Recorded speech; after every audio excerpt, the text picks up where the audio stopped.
I'm Nyle DiMarco. I co-directed Deaf President Now. And I'm Davis Guggenheim, and I co-directed Deaf President Now as well. A coincidence, huh? We both did that, yeah. So Deaf President Now is a story about a civil rights movement that is very unknown. The hearing world hasn't known about this for 36 years. It actually follows 4 deaf students who led essentially an angry mob to work to achieve a deaf president at the world's only deaf university. They fought to have one appointed after 124 years of hearing paternalism. Davis, what draws you to a project and what drew you to this one? Well, I want to be inspired, always. And when Nyle brought this project to my company, I just couldn't believe I didn't know about it. I grew up in Washington, D.C., miles away from Gallaudet. I knew about Gallaudet, but I didn't know about this story. And right now, during this political time, to have a story about young people coming together and taking their power back, that's a story I want to watch. And so Nyle and I teamed up to see if we could do this together. Were there any moments with your interview subjects talking about the expectations of the past and their generational trauma that moved you? I think obviously, all of them had really moving stories that I was able to really relate to, but I think Tim's grandfather was the one that touched me the most. He really had given up his own identity in order to assimilate to a hearing society that expected less of him. This was a man who received 3 degrees and had gone to Columbia University. I think to be able to tell that story was really important.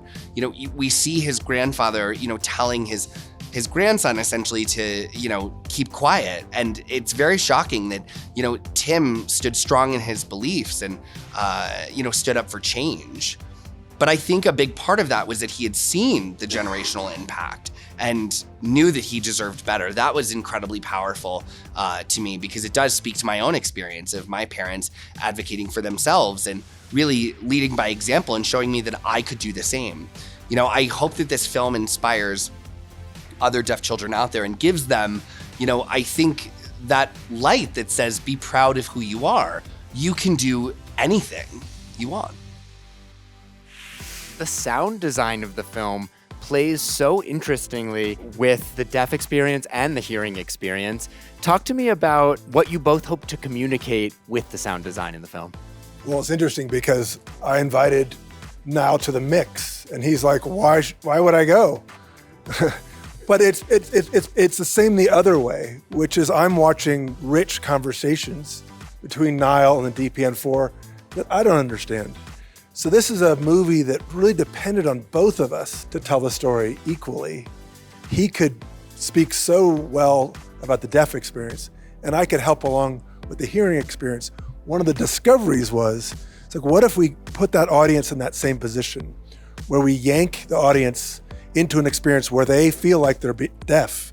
And what if we yank the audience, and perhaps deaf people, yank them into an experience where they feel like they have to live in a hearing world? And the film does some adventurous things, I would say, to shift the perspective very radically. And it couldn't have been done without both of us doing it.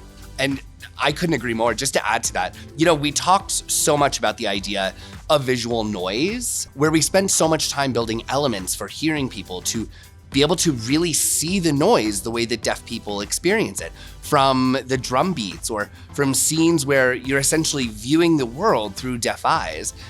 As Davis said, I do think it really yanks that audience into the deaf experience beautifully. Nyle's brother who's deaf is a DJ, and there are these incredible clubs where his brother is DJing, and it's all about vibration and pressure, and it's a world that I couldn't even begin to fathom. Absolutely. And truly, high bass, with house music and electronica is really what works. If you ever want to come see a deaf DJ, you know where to find him. That's amazing. Yeah, in the film, the visual noise representation was so striking, and the conversation around rhythm and how much that also fueled the protests. It's all Nyle's insistence that for too long, the deaf story has been told by hearing people. And Nyle's insistence is this story needs to be told from a deaf perspective. Yeah, agreed. I do think this story is very dear to the deaf community. And so we sort of had an obligation. When I first worked with Davis on this, I wanted to approach this from a place of care and love. And I wanted to be able to watch this at the end and say, that's the movie we always wanted to make.